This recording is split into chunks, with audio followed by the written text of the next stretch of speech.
साथियों, garden reach ship builder and engineers का इतिहास यदि हम देखें तो हम इस निष्कर्ष पर पहुंचेंगे कि इसकी जड़ें, इसकी रूट्स 19th सेंचुरी से जुड़ी हुई हैं। वह दौर ऐसा था जब देश के सामने अनेक चैलेंजेस थे। ऐसे समय में जीआरईसी जैसी संस्थानों ने बहुत ही महत्वपूर्ण भूमिका का निर्वाह किया है। जीआरईसी 1884 में एक छोटे रिवर साइड वर्कशॉप से शुरू हुई थी और आज यह भारत के अग्रणी डिफेंस शिपयार्ड्स में बदल चुकी है। इसने 790 से अधिक वेजल्स, जिसमें कि 110 से अधिक वारशिप्स हैं, उनका निर्माण किया है।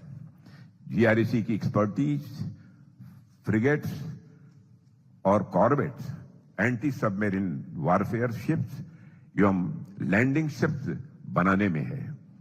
परंतु बड़ी बात यह है कि जीआरईसी ने फ्रेंडली फॉरेन नेशंस को भी warship and maritime platforms export करके भारत की साख और डिफेंस डिप्लोमेसी को मजबूत करने में भी अपना योगदान दिया है।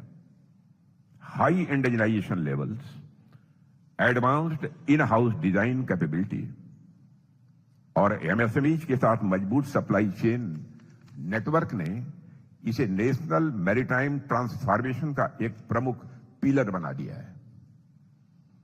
जहां तक द वीक की बात है, तो आप जैसे मीडिया ऑर्गेनाइजेशन ने जर्नलिज्म के क्षेत्र में एक नया प्रतिमान स्थापित किया है, एक सीरियस और बैलेंस्ड अप्रोच प्रस्तुत की है।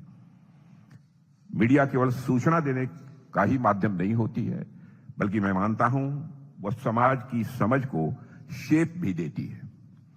एक तरफ जीआरईसी है जो स्टील और मशीनरी से देश की ताकत को साकार रूप देता है, और दूसरी तरफ द वीक जैसा मीडिया है जो न्यूज, व्यूज और रिव्यूज से उसी ताकत को जन सामान्य तक पहुंचाने में मदद करता है। साथियों, मैं हिस्टोरिकल पर्सपेक्टिव से अपनी बात आपके बीच रखना चाहूंगा। जब हम भारत के गौरवशाली इतिहास पर ध्यान देते हैं तो हमें कई सारी बातें मिलती हैं।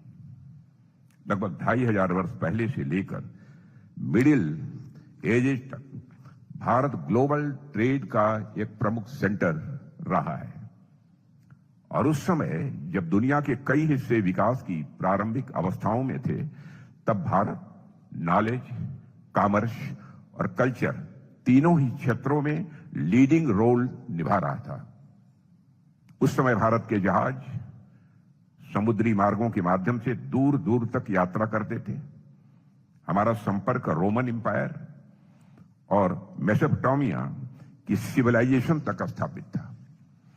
उस समय श्रीलंका और साउथ ईस्ट एशिया, कंबोडिया और इंडोनेशिया तक भारतीय व्यापारियों और समुद्री यात्रियों की एक्टिव प्रेजेंस थी।